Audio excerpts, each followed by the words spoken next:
And welcome back to part 12 of Final Fantasy 15. Today we're tackling the optional dungeon I should have tackled last part, the Rock of Ravato. In the bottom left corner of the map there's this giant ass volcano with this weird magma tree coming out of it that you can see in the distance right now. That is an optional dungeon if you decide to approach it. Despite the look and despite the whole Death Mountain appeal of it, you can enter it and the recommended level is like level 30. It's really generous and very easy, and it's one of the only Royal Arm dungeons that doesn't have a boss fight tied to it, making it one of the easiest and one of the best ones to go to when you're starting out. Yes, the enemies are tough if you are not prepared, but the fact that there isn't an actual boss at the end means you will just grit your teeth and get through it anyway. There's an outpost just here, a little away from the Ravato rock, where you can park for fuel as well, because I quite badly need it. Also, as of this recording, we just got the trailer to show off the new update for Final Fantasy 15, and because it's a limited time event, and I've missed the ability to do the Assassin Festival and the Chocobo Festival, I will be recording it prompto. See what I did there? I will be recording it prompto, so that means it might end up being the next couple parts. It depends. When I play through it, if there's obvious spoilers for later in the game, then yeah, I won't. I'll save the recording and just make sure I don't lose it for later on. But if it doesn't spoil anything, I'll probably make it the next part or something like that, just to show it off quickly, because it's a limited event, and so I'll miss my window if I don't. But anyway, I'm just quickly hopping over here because Prompto offered to take a photo while we're at it. Good call. Now it's Sorry if my throat sounds a little worse off than usual.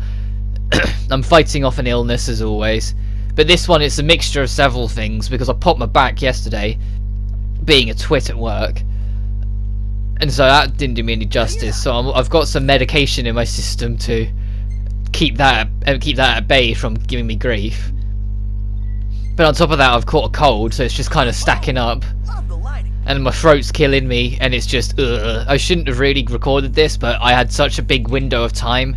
I was like, I can't not. I might as well just quickly do the recording for this. But you know, we haven't used in a while our Chocobo, so I decided to ride over there. I probably could have sped this up because it's just a Ravato trail that we're running down. It's just following the road. It's a giant circle. This part of the road, it just circles round to itself. But on the opposite end of the circle is the entrance to the Ravato. That thing. So thankfully this part I recorded a lot more recently than the part before this, so a lot of this is still on my memory. I still recall it. Because that's the thing with post commentary, if you record something and leave it for a while, it's like you're watching someone else's. Like, you know you did it, but it's like you're watching someone else's because you have no idea what past you's going to do next.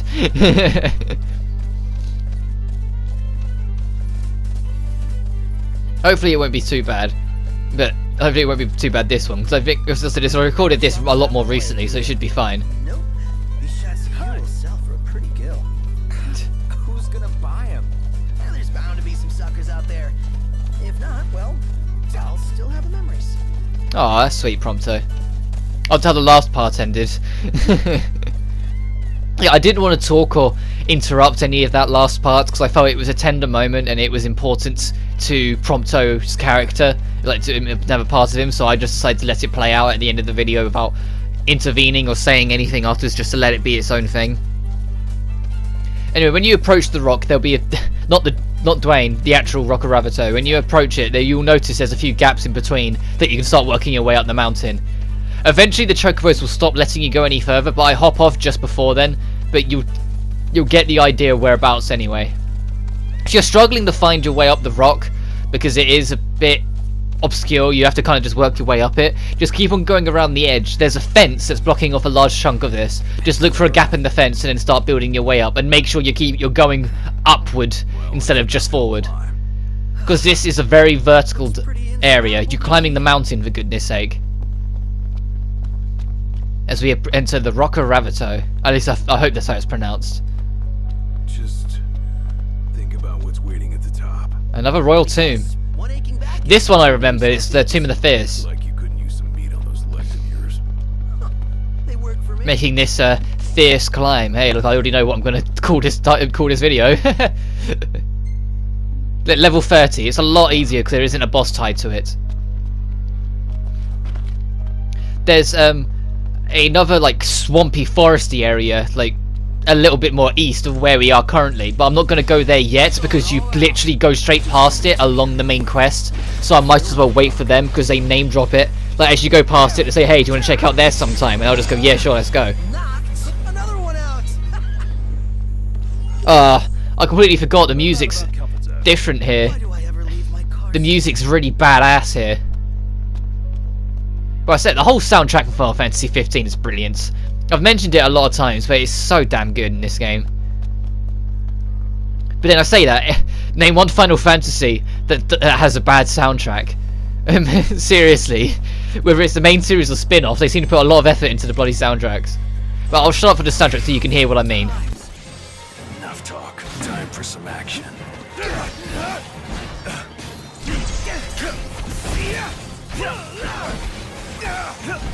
Get back.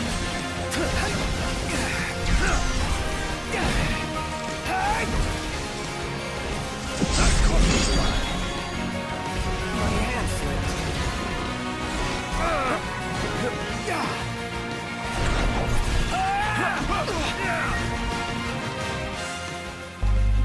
It's just a lively orchestra, which is what it should be. It's so cool and powerful. Like, I love the fact the Final Fantasy games moved over to orchestra and they've just stuck with it since like Final Fantasy 12.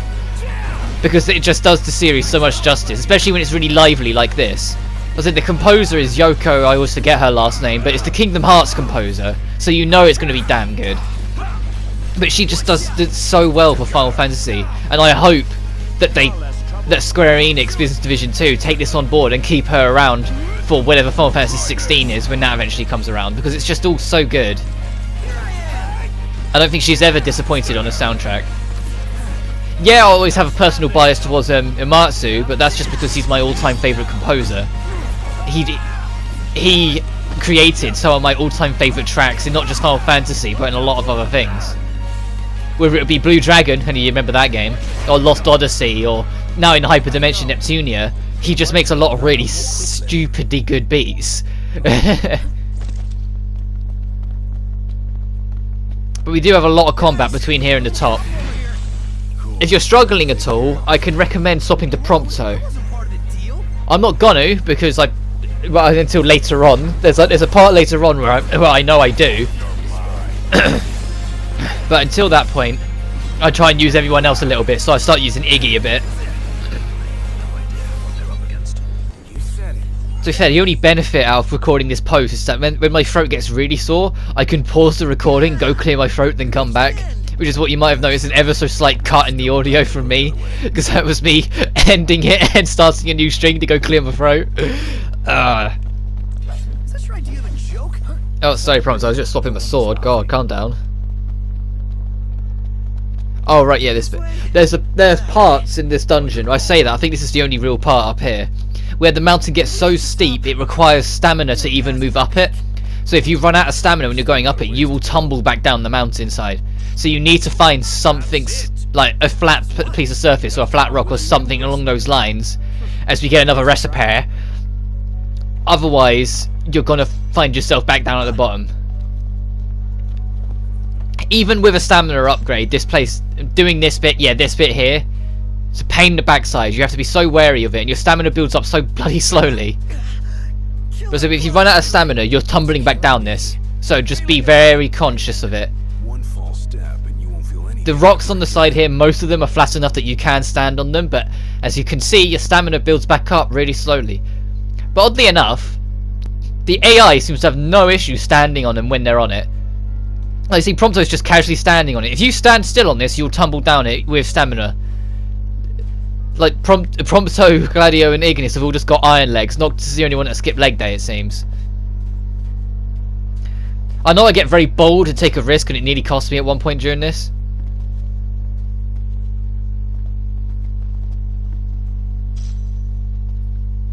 And now we're waiting again. So Gladio's got the right idea. He gets up to the safe zone. But where's Iggy? Oh, there he is. He's like he's done his back in, like he's an old man. I think it's this part of the climb where if you try and sprint up the mountain, it does burn through your stamina quicker. To make the most distance, it's better to not run, I think. But I try and go for very far distance. Look, there it is. And I slip and landed on a rock. I was very fortunate there. I ran out of stamina and I just got saved. I could have easily tumbled all the way back down. And I don't even look back on myself, because this is steep, man. This is something that you'd use hiking gear to climb up in real life. You wouldn't just power up it with your legs like this. But I guess that's what happens when you're the heir to the throne. You just power through it. No, seriously, your legs would be burning so bad by the time you got to the top. I can just imagine their pain by watching it. Oh, there's a silver bangle. I think this is around the time I finally decided to reevaluate my equipment, because I haven't changed them in like 10 parts. Yeah, I resaw my inventory and looked through it and realised that, oh yeah, there's actually better stuff I could be having on a lot of people. I don't think there's a better version of the green choker though. I can't remember if I swap it or just keep it as is. That's a good ring. It makes it so your teammates can't be affected by magic. But I thought Noctis had to wear it, so that's probably why I lingered on it for a second, because I was just reading it. All the stuff at the bottom are DLC items, which I'm refraining from using. Either that, or they're tied to well, they're not just plain old DLC items. They're tied to the episodes, the actual proper DLC. Spirit magic. I think I'll go for the extra magic. Yeah, I do. I sit on it for a while. I really consider it, because that's 99 AP down the drain. At launch, you wouldn't have 99 AP like ever. It just doesn't fucking happen.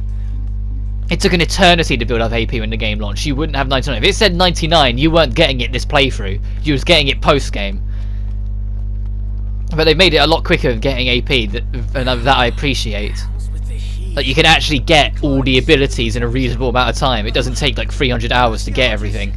But I'm pretty sure this is a volcano. Oh, take a shot. I jumped instead of picking it up.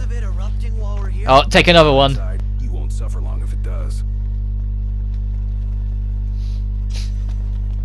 To be fair, what would be the worst drinking game? Every time Ignis says, "That's it, I've come up with another recipe," or every time you go to interact with something and jump instead. But I think jumping instead would be more fatal, because sometimes it can happen like 2 or 3 times in a row. Also, I swapped to Iggy here again because the fight that Iggy was last in was terrible. Also, watch this. Like, twice in a row I fucking failed the command. I was so, like, bitter about that. As you can tell, I was getting a lot more aggressive, and I just get wrecked in a corner for it.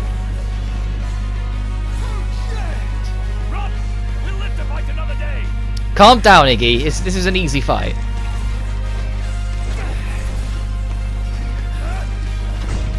But I'm going to use high jump. You know, in episode to Sky, like the beta version of this game, like that was part of like Noctis' moveset. He had a technique bar thing you could press, and you'd activate it, and he'd do the technique. And one of them was high jump, one of them was that long dash, one was drain lance.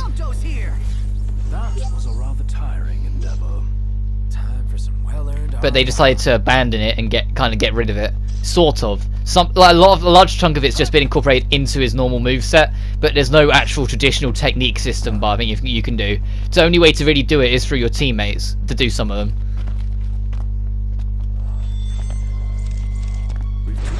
Which is not just a bad choice. They went from favouring just Noctis to favouring a whole squad, which makes sense for a tale of brotherhood to have the whole squad matter to something as they get poisoned. Also, the main lavery rock, you can stand on it, it just burns through your health. But at the top of it is really nothing of interest, so don't be concerned about it. And I decided to swap the Gladio, but this isn't the best place to swap for Gladio, because he's kind of limited with all these slopes and whatnot. And everything's dead now anyway. There is one criticism I'll give this mountain though. Unless you're prepared to wall hug, you're not going to find your way straight away up the mountain. It's really annoying. It's this section here. I show where you're probably going to go and where you're probably going to make a mistake, and then backtrack on myself to show where you're supposed to go. but it's really annoying. You just kind of look at it and go, how am I supposed to get up there? And then you go right up to the wall and suddenly it just highlights it and you're like, wait, what? Why was that? Why? If you're struggling with the wyverns, these are one of the enemies that really benefit from swapping to Prompto, because of his ranged attacks and how much damage those ranged attacks do. You can really just mow them down from a comfortable position.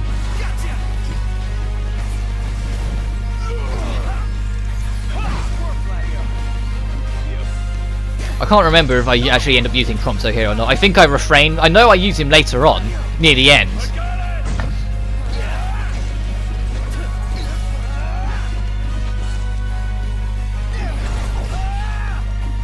All these small fries are annoying. They'll bully you around if you're not careful. Here's the thing, aerial enemies in this game are hard to deal with, man. It's like you get a feel for it eventually, but they're annoying when you first encounter them. It doesn't come second nature to you, sort of thing. If you have a weapon like a lance, you can have a better chance with them, because lances work really well aerial. They keep you in the air quite well. But if you're going with a great sword, you're just slamming the ground. You're not going to be able to hit them very consistently. Oh, I kind of use Prompto just as a piercer shot to bring the thing down to the ground. Also, the stasis points are really high up, so don't just casually drop off them. Make sure you warp strike off them. No use hanging around here. Well, because in this section, you can just see it in the back now. There's a wall that's just kind of slightly off colour. That wall you can climb if you go up to it and click on it. But you're probably not going to notice it, if I'm honest. On your blind playthrough, there's no obviousness about it. It's like that door at the end. Like, you don't spot that straight away. What you're probably going to do is go up here, because this looks like a way progressing forward and working your way up. So you'll just carry on pushing, just to realise it takes you to a dead end.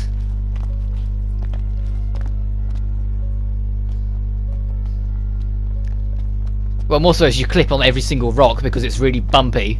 I'm burning up in here, and I'm sweating buckets. Out of the frying pan And into the fire. Into the volcano. Alright, Prompto, ruin the quote. Yeah, but here's your dead end, technically. You can jump into the infernal abyss if you really want to, but don't. What am I doing? Oh, I'm checking the map, okay. Because this is, yeah, okay, then I'm going to go back and show you where you're actually supposed to go. Because it doesn't even highlight on the minimap or anything like that, it's just... I'm sure you might have a better chance of seeing it during the day because it's now night, but... On my blind playthrough, I went straight past it, and I actually left the dungeon unable to find where it was, and came back to it later on when I realised, no, I'm not missing anything. It's not missing anything equipment-wise, I'm missing something observation-wise. And I guess you could argue, oh, it's not a bad thing, you just need to explore more, but there's being subtle, and then there's this. It's really out of the way and very easy to miss if you're not actively looking for this very specific thing, or wall-hugging. It's just, Also, Noctis climbs this thing, like, slower than Link climbs vines in Twilight Princess. Seriously, he climbs this so fucking slow. It's just so, like, take your sweet time. Right, this wall here, I speed it up by 8 times. It's gonna running at 8 times speed when he starts climbing, and it still takes, like, half a fucking eternity to get up the damn thing. Like, what? It shouldn't take that long. That's one of those whole realism over fun things. Like, they decided to make it more realistic and that you would climb it that slowly, but at the cost of it's not fun at all. They give you a camping setup here as if like trying to prepare you for an upcoming boss, but there is not a boss. The only time there is a boss here is through a hunt, if you decide to take it. There's a high level hunt you can do later on, where you fight a giant ass bird here in the Rock of Ravato. But if you're not doing that hunt, the boss is obviously not here, so there's no issue. It's just a campsite to chill out on, say that, hey, look, you've just done the worst of the mountain, now chill. But it's the first time we've gone proper camping in quite a while, so let's have a look at what food we have.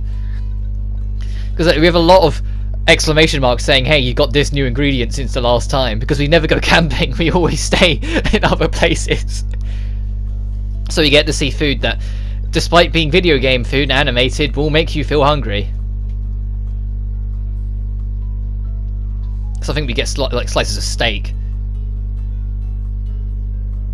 when it loads it.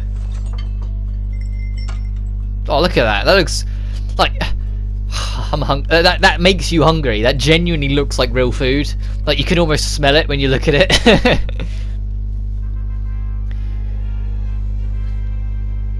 I don't think we've got enough to level up twice. I think we'll level up just once. I didn't advance it because I like that animation. I always find that animation hilarious.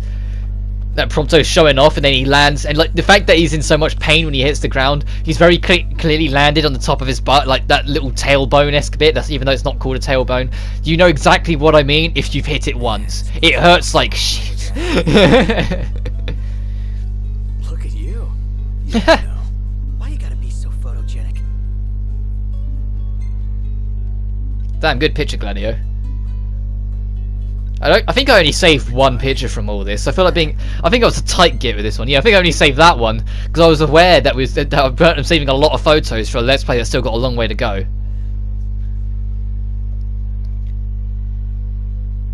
And as usual, just as I ended up taking the break here, so after like restore from the camping, I paused the game, then came back, which is why there's a slight cut and the clouds have moved.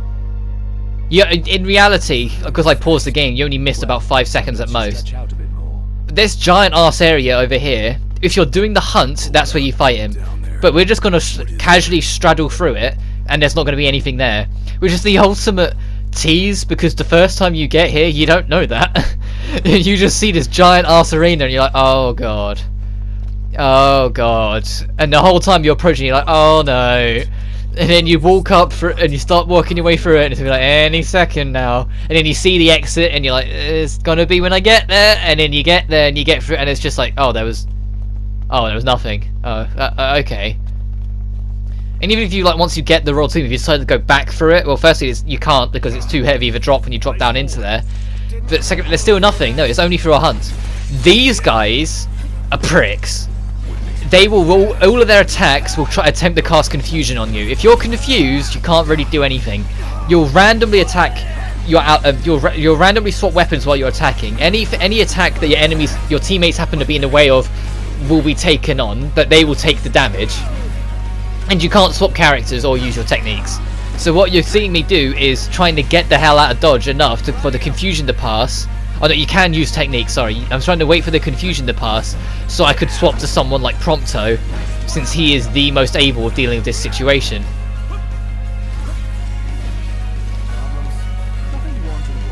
And this is where you're going to notice that Prompto does a lot of damage. Look how quickly it's ripped through Wyvern's health. And I immediately turn to the Wasp and I'm like, alright, bring it, you bitches. Look, it just brings him down, and then with this, Crackshot is just ludicrously powerful. I mean, we've also got a rocket launcher on left. There he goes. Prompto will only start reloading his weapon when he runs out of ammo, though, so keep that in mind. When we go into the next confrontation, he will still have 2 bullets in the rocket, and how many bullets in the assault rifle he had left. I think I'll do the same thing here. I get into the fight and then just swap to Prompto because I know it'd be more effective. Yeah. If you don't have Prompto, like, you can work your way through these guys. It just takes a lot longer because of the confusion bullshit.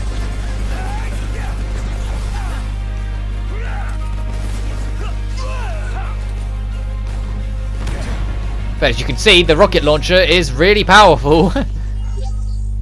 But we only have 1 shot left, so I have to keep that in mind wherever we go. And we also got poison, so nice one, Knocked. As you can see, I did restock on some items after last part, but one, didn't have the money, and secondly, some of them can't be brought easily to restore on all of my stock. So here's your second hint that there's going to be something here. You have these giant eggs, and you're like, okay, so there's probably a giant mother bird protecting it. So you work your way down here, and just no, there isn't. I feel like they should have made that hunt just a boss fight and just lowered its level, because I think the thing's like level 70, like a level you're not going to be prepared for, and be way too high. But if they made it like level 45 or level 50, and just made it the boss, and made you fight it here, it would make a lot more sense than just having this gargantuan arena, and having nothing to do. But look at it! Also, on my blind playthrough, I scoured every corner of this giant arena. I genuinely went everywhere, up and down every single crack, and tried to find everything in this arena. I cleared it all out on my map. I'm not going to bother because it would waste too much time, but you can do that. Also, here's the other last little interesting thing. This scenery is all areas you can't explore because you're behind the mountain. So this is all off-map territory. because the mountain is in the bottom left corner of the map. Behind it is nothing. You can't explore it. So this is all off-map land. It's all it's purely scenery, which I mean, it's kind of cool. It feels like you're out of bounds, even though you're not. But it's a nice little thing to be able to see out like that. But because this is all out of bounds, no, you can't jump off the mountainside and just land on the ground and just tank the hit. It won't let you. You just can't get down there. But when you get up here, it will say objective done. You've managed to conquer this dungeon, even though you didn't fight a boss. Let's see, make it to the summit, accumulate the power, and we can go get the Tomb of the Fierce. I can't remember what the weapon actually looks like. I just know it was Tomb of the Fierce because I remember it from Comrades. When we get to that, because Comrades involves tomb hunting again, and I remember going for the Fierce in Comrades. Oh yeah, I know what it is. The giant ass mace. This is a cool ass weapon. If you throw it with the warp strike, it looks badass as hell because the thing just spins like mad when you throw it. It's like a giant fucking juggernaut throwing his axe. It just spins through the air at the enemy. It looks really cool. But then we're building them up. We've got quite the collection now. I think we're a little under half. Mace of the Fierce. And we don't get anywhere near as much experience points for this as we did last dungeon, but that's because it's like 20 levels lower than it. So what was you expecting? The scenery's nice. I think that's why I lingered here for a second, because I was like, yeah, the scenery's pretty nice. And then I started heading back, but just like the last dungeon, it didn't offer a return to entrance point, so I just made my own. There you go. I also skipped out on the journey, and so returned to car as well once it got me out the dungeon. The last thing I do is head over to the shop and buy the soundtrack CD and then call it a part. So next time on Final Fantasy 15, we might be tackling that temporary event. It depends what I'm up for. But until then, you guys take care now.